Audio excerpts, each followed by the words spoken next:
Hello and welcome to another edition of San Diego Sports Junkies, a show for fans. By the fans. With Jason and Justin. My name is Josh Taylor, and we're going to dive right into some action here, guys. First, I want to shout out our sponsors here, SK Digital Imaging, business cards, postcards, and more. Call our buddy Sean K, 858-408-0732. If you're also looking to bolt up, check out our guys over there at SD for Life, sdforlife.net for all your bolt-up gear. Guys, Raiders game, obviously very tough to swallow. What a disappointing game. It really made it not worth it to stay up late to watch. Yeah, that was lackluster at best. I thought they came out like sleepwalking. It came out like they did last year. It was a last year Chargers. It would look like a lackluster, uninspired football team. Yeah. It really did. It looked like they were sleepwalking through the first half. Right, and the funny thing is the fact that even though we've had the regime change, there's still a lot of similarities to the last couple years' Chargers, like playing down to our competition. The Oakland Raiders, arguably 1-3, the only win they had was against the Jacksonville Jaguars, who is a very, very poor team. Right. 28-point underdog this week. Yeah, I really thought that the Chargers were going to control this matchup from beginning to end. Whether it was the fact that it was an 8:30 start, something they're not used to, or poor game planning, but it was definitely. It's always painful to lose a divisional matchup, let alone to the Raiders. Yeah. Yeah. No, at time of possession, like they normally did all year, they didn't do that at all. When they come out against the Raiders, you're figuring, okay, we're going to put long drives together. We're going to do what we did against, similar to what we did to the Philadelphia Eagles, because it's same style quarterback. He can get down the field. Pryor's not the best quarterback in the world. He's still learning. He's still gathering his abilities. He's trying to learn this thing on the fly too. So, when you watch him, there's so much potential there, and he really displayed what his potential is against the Chargers, and sure enough, it's against the Chargers, right? So he's making these plays on the run. We're not getting off the field on third downs. It's not even the same team that we've been watching all To year. his advantage, he is playing against probably one of the worst defenses in the league right now, which is unfortunately the San Diego Chargers. It's terrible. It was real tough to see, and one thing that I noticed was it didn't look like Rivers was able, and I think it was partly the Oakland fans were so amped up. Mm-hmm. That was the loudest fans I think we'd had to play against this year. Well, I mean, they had an extra 3 to 4 hours to drink. Yes, exactly. They're rowdy anyway. And he wasn't able to make the changes at the line. You could see he would make some protection changes, but he couldn't shout to the receivers like they've been. He had that luxury in the last few games. Right. Didn't have that, and I think that did show. Right. And you know what another point was? I watched some of that replay the other day, and they shut down the dinks and dunks.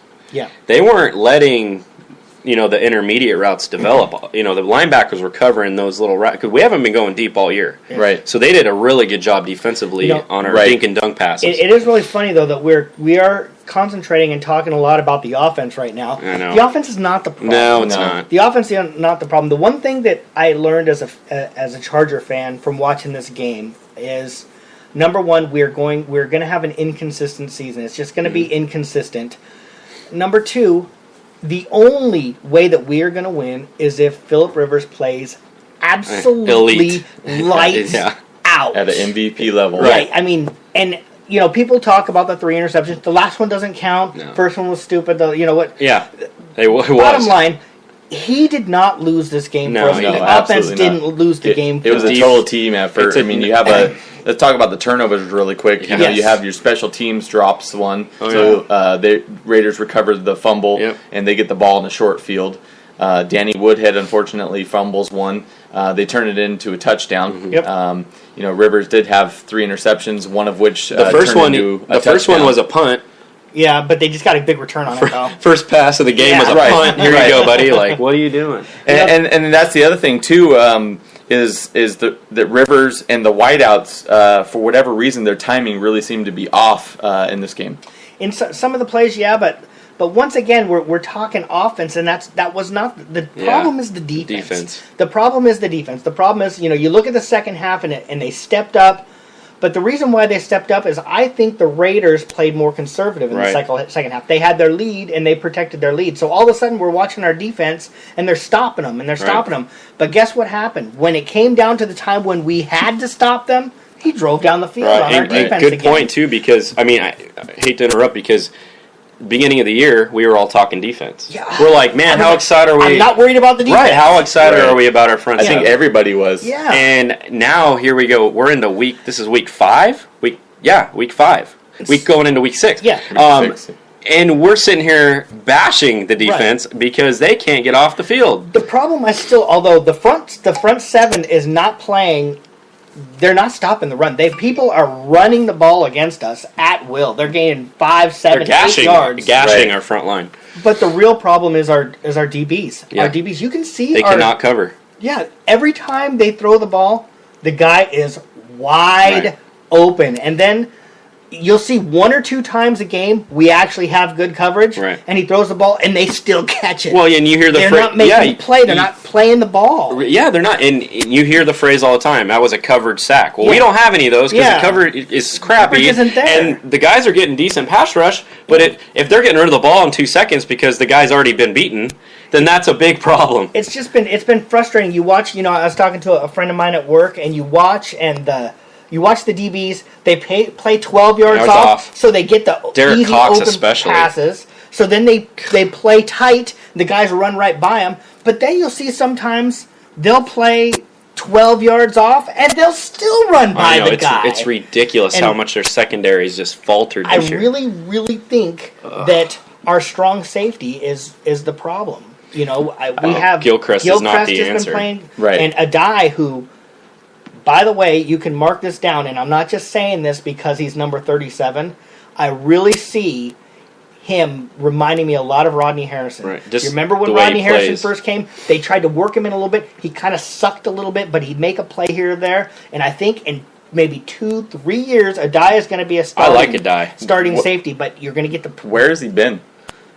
Adai? Yeah, they haven't mixed him in as much. Gilchrist is getting a majority of the playing time. But why? Yeah, exactly. I understand and I think Adai's better in run support, too. If you notice, though, in nickel, what they're doing is they're putting Gilchrist and Adai back, and they're bringing Weddle up into the box. Which I run support, yeah. But if you notice, you think about these long passes that we're giving up, watch every single one, you'll either see Gilchrist about just out of the screen or Adai just out of the screen because they're not, Adai I expect because he's a rookie. Right. Gilchrist is. I'm very, very disappointed. How many times do you see Derek Cox playing 12 yards off the football? And how many times did the Raiders just do curl routes on him? Yeah, they run to the 10 yards and then curl route right there. Denarius Moore, I know Rod he's got Streeter's a bad wide knee. open. I'm hoping that's why because I was expecting a lot more out of him. Well, you don't pay a guy $20 million for 4 years to come in here and play like that.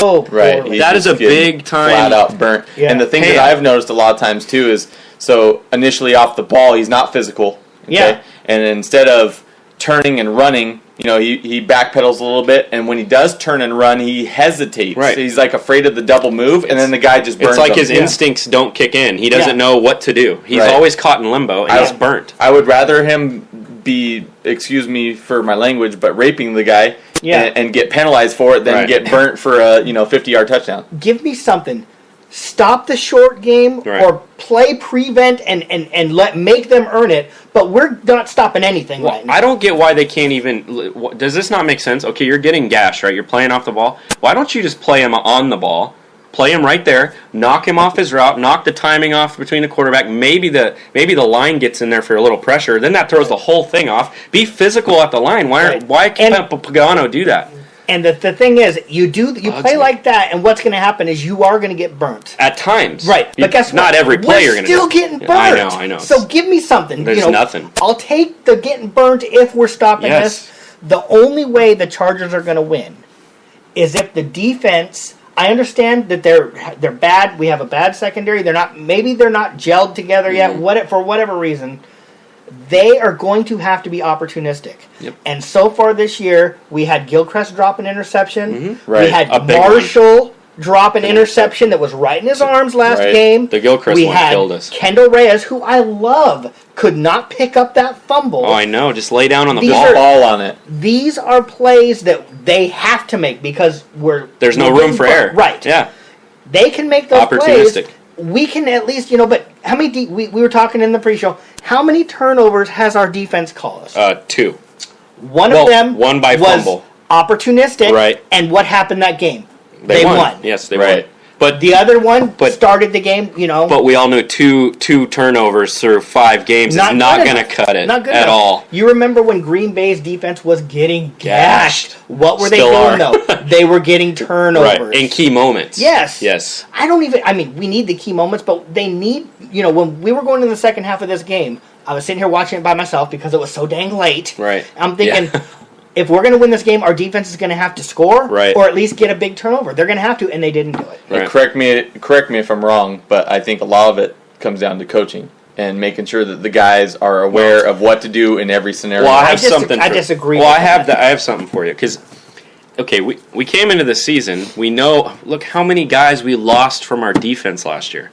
Go over them. Antoine Barnes, who's out for the year, by the way. Garay, Quentin Jammer, Antoine Cason. You're removing your whole core. Sean Phillips is having a year, and you lose these guys, right? And you just expect to bring in other guys, and it's going to be fine. No, you can't do that. The problem is the main change that we've had is at cornerback. Oh yeah, and we got rid of 2 cornerbacks. One of them isn't starting. No. The other one isn't even suiting up. He's a healthy scratch every week. He's suited up one time. A couple shows ago. And we were able to do something that nobody thought. We were able to downgrade in both spots. Sharice Wright, who I don't know if there's a bigger fan of Sharice Wright than me. I've always loved him. I like him I've too. been very disappointed. He's just, I don't know what it is. He just hasn't had it. I think he needs more time to just get experience because he's got the speed. Yeah. We all know that. Well, and the other thing that's been biting us in the you-know-what is the fact that we're not getting enough pressure on the quarterback. No. And I think a lot of it has to do with injuries. Hear me out really quick. Mm-hmm. But a lot of it has to do, too, with the mobile quarterback. Yeah, we played every time we played a mobile quarterback, it seems like we're always a second behind. There was a couple times where we had Pryor just completely wrapped up, and he just took a couple steps back and ran around everybody and gained 5, and there's 7. Four that you can think of already. Jake Locker, Terrell Pryor, Michael Vick, Tony Romo can roll around the pocket. Exactly. Yep. I forget who Matt Schaub's kind of like a statue, but you get what we're saying, and that's right. I mean, I would they can make plays with their feet. I'd like to play Week 5 Matt Schaub instead of Week 1. I would too. Where's our pick 6? Exactly. Yeah. Where was our pick 6? Well, the funny thing is we had the pick of his first pass at the year. We did. And the very next play we turned it into 6. We did. Quick shout out to our boy, the Raider hater. He wants to know, guys, with Rivers in the offense, why couldn't we outscore the Raiders? And I think, again, it has a lot to do with the defense. It's not as much the offense as the defense not being able to get off the field. And our offense didn't do our defense any favors with the turnovers, but really you cannot expect your offense to completely carry the load every week. Well, they did lay a bit of an egg in the first half. I get it. I have a feeling we have this experience with Phillip Rivers from the last few years. He has a tendency, he is such a competitor, to try to do a little bit too much. And I think not just him now, I think it's all of the offense is saying, look at what's going on the other side of the ball. Now, of course, they're not going to say it out loud, but I think that they're thinking, we need to put up at least 40. And that's what you said earlier. The defense has to be opportunistic, right? So, but that means the offense has to be flawless. Yes. Because they can't afford to give the ball back to the defensive side of the ball to have them try to stop them. They can't. With the way they're that bad. With the way they're playing right now. And I hate to say that. The offense has to be flawless. Yes, that is the perfect word. And they have to be flawless, and Phillip has to be the game manager, and he has to have long drives, sustainable drives. Game manager is not the right term for what he has to be. He has to be exceptional. He has to be exceptional, but he has to be on the field and convert third downs every single drive to win football games. Well, that, and I think he has to stay with the game plan. He can't just all of a sudden be gunslinging it. He needs to, stick to the game plan. Do the dinks and dunks. That's what's made him successful through the first 4 games. And I think he tried to go for broke a lot of times in this Raiders game, trying to catch back up. And that may be the fact that we're down 24-3. He's trying to take it all on his shoulders just like last year, and that's when he makes mistakes. Let's point out, though, we don't have a true running game. No. So that doesn't help one iota. Nope, that's another. You have no true running back. Right. You are a running back by committee type of team. And we're still saying this, and the offense is not the problem. Exactly. The offense is not the problem. Right, but we're tying in that your offense can't make the mistakes. Right. and let your defense get on the field. That's terrible. Or to try to stop the offense of their side, So you're right. Or our offense can't get onto the field if our defense can't make stops. If our defense is giving up 3rd and 19s to. I mean, the Raiders are not a good team. No, they should not. The game should not have gone like that. No. It was very disappointing. So a couple injuries to bring up. Mike Harris done for the year. Ouch. Who would have thought that we would be mad, so upset for losing Mike Harris? He's played so well, though. He's played fantastic. Yeah, that's what sucks about it. That's another thing. People are talking about, the Chargers need to go get an offensive line. The Chargers need to get an offensive lineman. They're picking up these guys. The offensive line is not the problem. Right. The offensive line, it hasn't been. We have Nick Hardwick. We have Jeremy Clary, who, by the way, is playing outstanding this year. He has to. Outstanding. He has to. And we have 3 other guys. Yeah. And they're playing great. They are. That's not the problem. No, it's not the problem. They pieced it together well. What a bummer though that Harris is. I know it sucks, dude. Yeah. And you got to piece it with another Reinhardt. one. You got to Ornberger. You got to piece these guys together and see who can play where. It's a mess right now. Trotman's been playing like an animal. He's been good. And that's my next question. So they poke him in the eye. King Dunlap is questionable. I mean, they still haven't He'll really be back. said what's going on with him or when he's going to be back. So who steps in and plays left tackle? I'm listening on the radio on the way home tonight, and I'm listening to the 2 douchebags. I'm not going to say their names. They're the 2 douchebags, though. And he's complaining R&B? Oh, my God. they're talking about how, come on, King Dunlap, why is he not back? Terrell Pryor was back after only 1 game.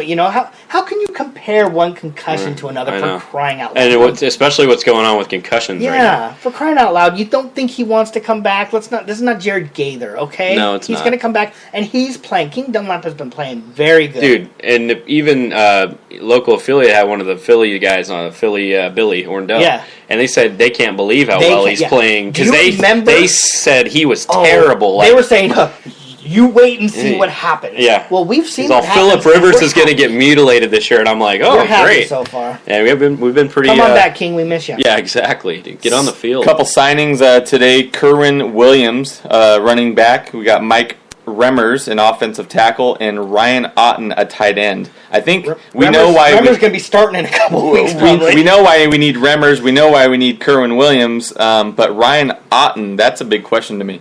Well, I got a theory on that, actually. What has happened 2 times this year already? Blocked field goals. Oh. Why have those happened? Both of them. First one was on. They're both on the outside where the tight end lays. Yep, Phillips gave up the last one, and Ladarius Green. Ladarius Green gave up the first one. Oh man! You ask your outside linebacker your outside tight end to do something. He has to block 2 guys. He keeps the guy from going inside, and he takes his hand. I know you can't see me right now, but he shoves the guy just both bumps him times off. They've whiffed. And the second one we lucked out because we recovered it. Yeah. And I'm wondering if that's why they brought this guy in You're probably right. It's a good call. We'll see on Monday night if we line up for a field goal and that guy's sitting up there. Maybe they've seen his technique and they like his technique and they say maybe he's going to. And you don't need practice to come in and do a field goal block because he's already done it a million times. It'll be interesting if he's active. We know that's why because you don't need another tight end. Right. We know that's the reason why. Even if he's not active though. Right. But that's my thought on that. So Monday Night Football coming up against the Colts. They're 4-1.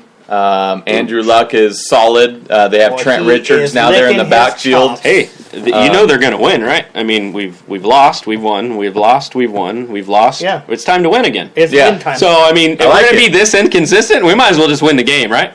Yeah, exactly. Jeez, I mean, we don't have to be experts. I already know they're going to win. So, this is how I feel. When we did the show for the Cowboys, I arguably went in there and predicted that we were going to lose for the first time in the year. I remember we were going to lose. I wasn't at that recording. I listened to it though, and I was not very happy with a lot of the things that I heard. I lost. I said we were going to lose by 3-2. You both said we were going to lose, and we ended up winning. So when we get to the predictions, you might see some of the same because I really, really badly want to win and want us to stay in contention. Right. Yes. But Andrew Luck, T.Y. Hilton, they got some offensive. Reggie Wayne still making plays. Offensive prowess, and I think this could arguably be similar to the Denver Cowboys game that we just witnessed this weekend. It could be a total shootout, and whoever's got the ball last is going to win this thing. Well, I'm pretty sure that on one side it's going to be a shootout, and they got to be licking their chops because our defense, and I'm hoping they're going to step up, but our defense so far has done nothing to make anybody think that they can stop.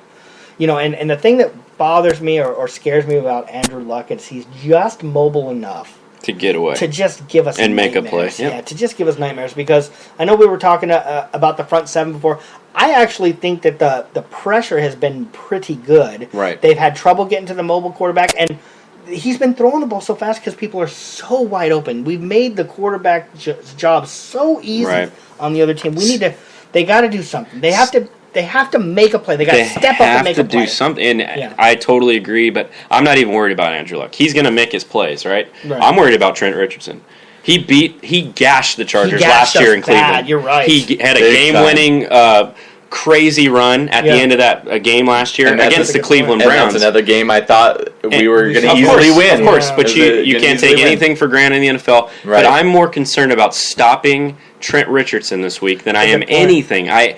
You know, Andrew, all the good quarterbacks are going to make their plays. Phillip's going to make his plays in this game. We know that. Right. You're going to have receivers running wild. You're going to have a couple breakdowns in coverage against the Colts. You're going to have that. Yep. But if your running game is on point like theirs is, and then they can bring in a guy like I think it's Vic Ballard. They have a ensemble of good running backs there. Ahmad Bradshaw just went in the IR, by the way. Yeah, I saw that. Yeah, but they have got a good tight end in Kobe Fleener, a young kid. He can catch the ball. He can block. He's a stud. I got him on my fantasy team. He's great. But they've got sucks. Yeah, oh yeah. Well, they have a lot of playmakers on their team, and it's not just Andrew Luck, but gosh darn, man, he's phenomenal. I wish I had we had a young quarterback up and coming like he is. He's a phenomenal quarterback. Donald Butler, Manti Te'o, Eric Weddle. That's the key to our victory. These guys are going to have to make the plays, whether it's in the secondary, whether it's Can I say something real quick? It's pounding the pocket. Manti Te'o's impressed me a lot, even though he hasn't done anything special. But he's always around the ball. We talked about that. He's always around the football. I think ball. The more comfortable he gets in this defense, the more playing time. This guy's going to be pretty good. We talked a little bit. Now, he's only played a couple games. Right. We talked a little bit pre-show a couple shows ago, and I was telling you I had a few worries about Manti Te'o, and I've been nothing but impressed. He's not... You've alleviated this from you. So far. I mean, it's only been 2 games. Right, you're right. But he's been in position. He's made tackles. When you see tackles behind the line, he's part of that. Mm-hmm. Right. I watch him when he gets He's on always there when the play is being made, whether he's involved or not. He's sideline to sideline. I focus on him when he's on the field, and you see the decision making. He is going. He's not being fooled. When he makes a decision, he goes with it. Yeah. It's no, I've seen him miss a tackle. I've also seen him. He got a pass interference. He did. Who cares? That's going to happen. Well, dude, he's young. He's young, and the more games he plays, this kid is going to grow. And it's good because he has Donald Butler to help him. And Donald Butler's already an established pro. Yeah. Hopefully, he makes a Pro Bowl this year. And they talk about his lack of speed. In my opinion, I don't agree with that. I think his knowledge, I think his intelligence gets him in the right spot at the right time. If you're a half a step ahead, nobody notices you're a little bit slower. Yeah, right. And that's funny because they always said that about Junior. I didn't hear he was lightning fast. He'd balls out sideline to sideline, and he'd have a keen for the football. Junior was a pretty good guesser too. He was. The problem is you didn't see a whole lot. There's a lot of times he guessed wrong, and he just ran himself out of the play. That happened. Right. And over pursuing. And when he could deliver, he popped a running back. I'll take that, and that's one of the things that a buddy of mine and I were talking about Junior Seau's careers. I'll take that. If you're going to make a gigantic play, I'll take the missing the. I'll take the missing it. Right. And the whole we don't want to compare him to Junior Seau by any means, but we're just saying, in a sense, you can compare the two in an instinct fashion. Right. So predictions, guys. Obviously, like I said, we've been talking about the Colts. They got a pretty potent offense. Their defense, in my opinion, is slightly better than the Chargers, in my opinion. I think it's more than slightly better. So what's your guys' predictions? And Justin, we'll start with you. I'm going to go 31-28 Colts on Monday night. I just have this bad feeling that the Chargers are going to blow a game that they can win. I think they're going to be in position to win it, and something bad's going to happen. Until they prove us wrong, I'm going with the Colts, and I hope they make me a believer. I think Te'o just knocked down the door. He's standing behind you. He's a little PO'd. Jason? I'm going to surprise you. I'm thinking that the defense is going to step up. This is going to be the game where we get a couple turnovers. I'm going to say 28-17. Chargers? Chargers. Chargers are going to hold them to 17 points, and we're all going to be talking about So how great the defense is. you're saying the next week. defense is going to make plays? Yeah. Wow. Okay. As far as I go, I think I was initially really going to go for a Chargers loss in this, but I think the 12th man, the fans, I think are going to be a big factor in this game. You mean the 9,000 that aren't showing up? Right. Oh, okay. And hopefully we'll be able to watch it Right, the on TV. But the blackout fans. That's another thing altogether. But I think the Chargers do enough on defense to pull this one out, but it's going to be a close one. I'm going 28-24 Chargers. You guys are on. What are you smoking today? Like, do you guys have some really good pills you're taking, huh? It's the rain. Hey, I don't smoke pills. well, you can't. I don't know about you, but I don't smoke pills. I've heard you can. I don't know. Hey, quick prediction: is this going to be on TV? Yes, I say yes. And it's Monday night I say always. yes. Even Monday if, Night Football. No, somebody will buy them. Colts are in town. They'll be by There's what? too much Saturday. money. By Friday. There's too much money in a Monday Night Football game. By Friday or Saturday, they'll get an extension, Yeah. and then some corporation here will pick up. They're 9,000 away right now, but you got to think it's going to get closer by the weekend. Oh, it'll be close, way closer. It'll be down to like 3,000 by Friday or something, and they'll go, extension, and Saquon will pick up the, you know how it works here. Right. So, guys, thank you for tuning in to San Diego Sports Junkies. Thank you, the Raider Hater, for your questions. Hang with us, guys. We're going to be starting our Bolt Zone show just in a few minutes. This is San Diego Sports Junkies with Jason and Justin. My name is Josh. We're show 4 fans. By the fans. And we are out.